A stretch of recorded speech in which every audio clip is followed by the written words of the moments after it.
Akan kita dengarkan kini Audiotune Lovers bab 17 yang berjudul Sungguh Luar Biasa.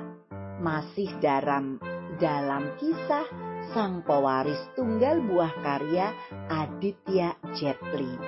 Bersama-sama mari kita simak dan dengarkan. Enjoy listening.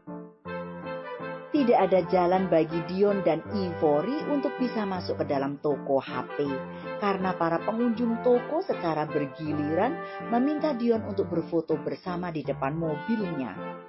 Dion tak bisa mengelak karena desakan kerumunan manusia yang gila dengan berita terus memepetnya. Melihat kejadian itu, Ivory berinisiatif memanggil 100 pengawal keluarga untuk datang dalam waktu 1 menit. Sementara itu, Dion terus dipepet oleh orang-orang yang ingin mendapatkan fotonya tanpa mampu mengelak juga menolak.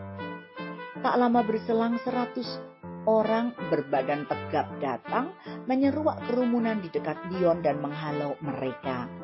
Penampilan 100-an pengawal yang sangar membuat orang-orang yang mengerumuni Dion menjadi kecut dan mundur teratur walaupun di hati mereka menggerutu karena telah hilang kesempatan untuk bisa berfoto dengan pemilik mobil mewah itu.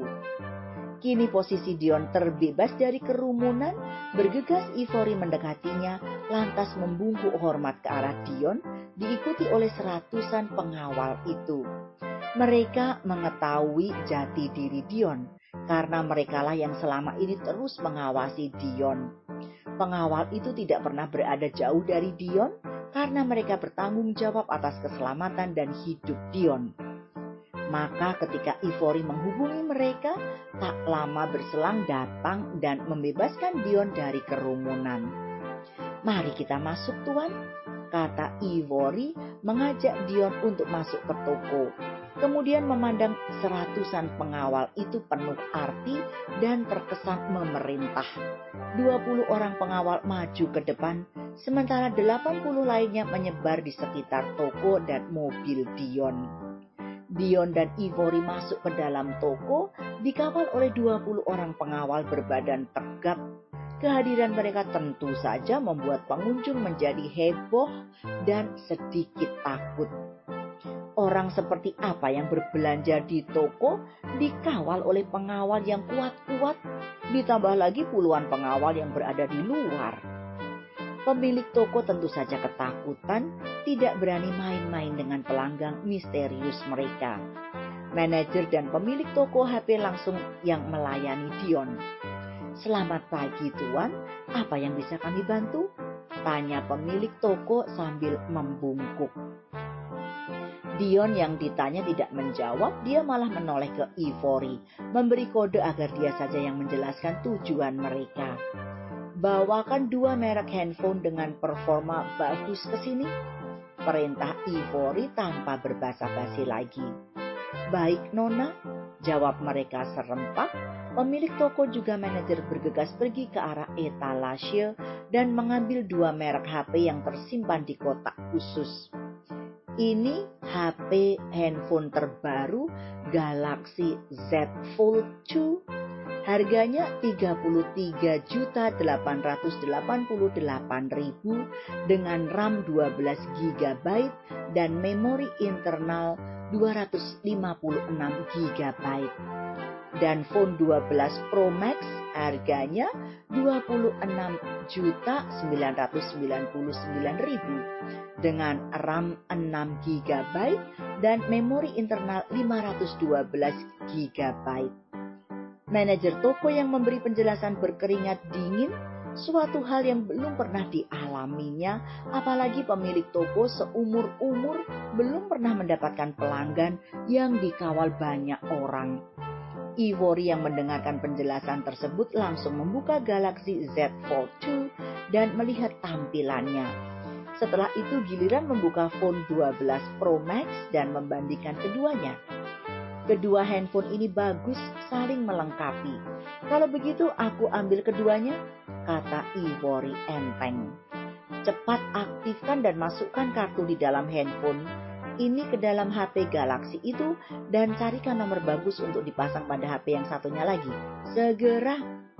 Kalang kabut mereka berdua mengerjakan permintaan Ivory, tak sedikit pun berani membantah. Karyawan yang melihat kepanikan bos mereka mencoba ingin membantu, tapi malah diusir oleh keduanya. Karyawan yang diusir mundur teratur dan hanya bisa melihat kelakuan bos mereka yang gugup.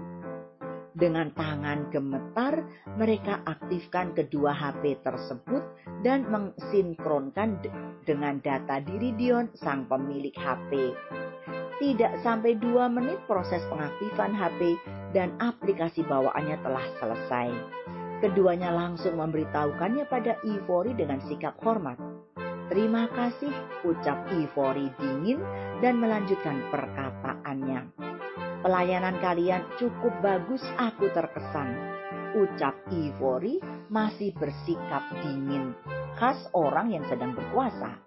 "Terima kasih Nona, kunjungan Nona dan Tuan ke toko kami mudah-mudahan membawa angin segar bagi kemajuan toko kami. Kedatangan Tuan dan Nona akan membuat toko kami semakin dikenal luas. Terima kasih Tuan, terima kasih Nona," ujar pemilik toko sambil membungkukkan badannya ke arah Dion dan Ivory. Setelah melakukan pembayaran, Dion dan Ivory beserta 20 pengawalnya keluar dari dalam toko dengan gagahnya. Orang-orang pada menepi tanpa bersuara, memberikan jalan buat mereka untuk lewat. Setelah rombongan itu lewat, barulah suara riuh terdengar. "Tuan besar mana yang telah masuk ke toko ini dikawal oleh 100 orang pengawal? Sungguh luar biasa. Ini pertama kali terjadi. Peristiwa ini pasti akan menjadi berita hangat kalau kita unggah di media sosial. Apakah kamu mau cari mati? Berani mengunggah berita tentang mereka? Aku tidak peduli. Momen langka seperti tadi tetap akan kuunggah di medsos. Toh, kita tidak menyinggung mereka, malah kita membantu mereka lebih dikenal di masyarakat." Bermacam komentar terlontar dari mulut orang-orang yang berada di dalam toko maupun di luar toko. Semuanya mengagumi penampilan Dion dan pengawalnya, terutama pada sosok seorang wanita yang berpenampilan elegan tersebut. Untung kita tidak salah dalam melayani mereka. Kalau tidak, bukan hanya kita yang akan hancur, toko berikut isinya akan musnah kalau mereka tidak puas dengan layanan kita. Pemilik toko berkata sambil mengurut dadanya. Siapa sebenarnya tuan yang sedang mereka kawal itu? Penampilannya cukup tenang, sedikit pun tidak berbicara, tapi mempunyai pengaruh yang sangat luar biasa. Sambung manajer toko takjub. Beruntung toko kita dikunjungi oleh orang kaya seperti mereka. Aku berharap mereka akan datang lagi suatu hari nanti. Pemilik toko berkata dengan wajah berseri-seri. Sementara itu orang yang sedang mencari menjadi pembicaraan tersebut kini tengah berada di jalan menuju ke kota C dengan dikawal oleh puluhan mobil mewah berbagai merek. Mobil-mobil yang berpapasan dengan rombongan mobil mewah itu sadar diri dan menepi untuk sekedar memberi jalan rombongan itu untuk lewat. Petugas yang ada di jalan pun tidak berani menghentikan rombongan mobil itu karena mereka tahu siapa pemilik mobil-mobil tersebut. Mereka malah dengan sukarela mengawal mobil itu agar mudah melewati mobil-mobil yang berseliweran di jalan. Dengan dikawal oleh belasan mobil petugas, rombongan itu dengan mudah menembus keramaian.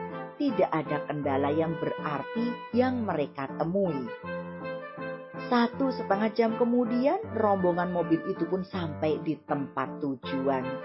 Bersamaan dengan lewatnya rombongan mobil Dion yang dikawal oleh puluhan mobil mewah, juga mobil petugas. Berita di media sosial pun bermunculan dan menjadi pembicaraan hangat. Apa tidak pemberitahuan yang dibumbui dengan kata-kata apik disertai pula dengan visualisasi yang bagus di mana pemilik mobil Lamborghini bersedia berfoto bersama mereka, berlatar belakang mobil mewah tersebut. Pemberitaan kedua tentu saja lebih mengejutkan, di mana 100 orang yang berprofesi sebagai pengawal tiba-tiba datang menghalau orang-orang yang mengerubungi seorang laki-laki yang memakai penutup wajah di sekitar mulut dan hidungnya untuk menjauh dari pemilik mobil tersebut. Berita ketiga dalam bentuk video ini yang lebih menghebohkan, di mana puluhan mobil mewah mengawal mobil Lamborghini itu di jalan, ditambah lagi dengan adanya belasan mobil petugas bersama rombongan mobil mewah itu.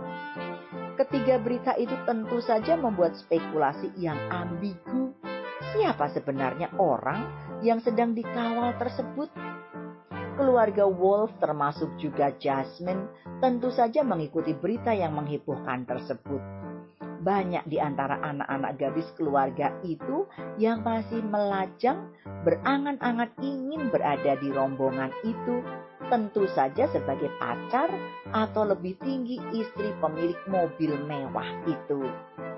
Jasmine yang sudah menetapkan hari pernikahan dengan Brian pun menjadi goyah, membayangkan kalau yang berada di dalam mobil Lamborghini itu adalah calon suaminya Brian.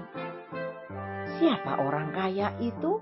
Kalau aku bisa mendapatkannya, tentu keluarga Wolf akan semakin jaya. Aku malah ingin menjadi istrinya kalau pemilik mobil itu belum menikah. Aku rela menjadi simpanannya, asal bisa bersama dengannya walaupun semu. Lihat, orang yang difoto itu perawakannya seperti Dion. Ya, itu Dion, aku yakin. Gembel seperti dia, mana mungkin bisa beli mobil, makan saja dengan kita. Jasmine, kau lebih mengenalnya, bukankah orang itu Dion? Jasmine yang ditanya tidak bereaksi. Dia malah mematikan handphonenya setelah memastikan bahwa orang yang ada di dalam pemberitaan itu bukanlah Dion, mantan suaminya. Aku tidak salah memilih. Brian adalah masa depanku. Dia kaya dan mempunyai pekerjaan yang mapan. Tidak seperti Dion, si pecundang itu. Kerjanya cuma minta makan dengan keluargaku. Dasar gembel tidak berguna. Di mana dia sekarang? Apakah masih hidup atau sudah mati? Eti Sulestiawati as usual will be back soon, Audiotune lovers, to read the next chapter. So please wait for me, don't go anywhere. To be continued, bersambung.